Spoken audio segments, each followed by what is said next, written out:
Ce mercredi 7 janvier à Saint-Tropez, des centaines de personnes se sont massées dès les premières heures de la matinée, sur le port notamment. La foule des anonymes, des gens parfois venus de loin, comme Sandrine de Lens. On a voulu venir rendre hommage à Brigitte Bardot, une femme exceptionnelle. Et puis un combat toute une vie pour les animaux. Vers 11 h, le convoi funéraire a traversé le petit village varois.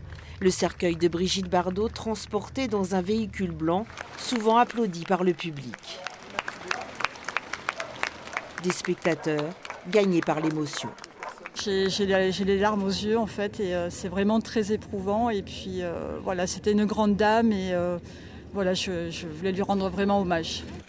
À son entrée dans l'église Notre-Dame de l'Assomption, le cercueil très simple en rotin apparaît recouvert de fleurs très champêtres, comme bébé les affectionnait.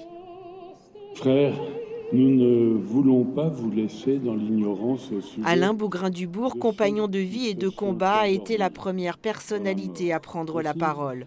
Au cours de cette cérémonie, Mireille Mathieu, que bébé appelait petite sœur, a chanté. De même que Vincent Niclot, qui a fait retentir l'Ave Maria.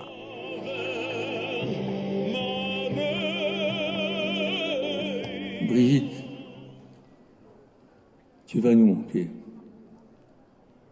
Brigitte, on t'a tellement aimé. Enfin, Max Guazzini, ami intime de bébé et secrétaire général de sa fondation, a prononcé un hommage, la voix nouée. À l'extérieur, la foule est restée recueillie pendant les 2 heures de l'office. Il y a des personnes qu'elle avait décidé d'inviter et elle a fait aussi pour Saint-Tropez, pour tous les gens qui habitent ici. Je trouve que c'est une cérémonie simple mais bien. Oui.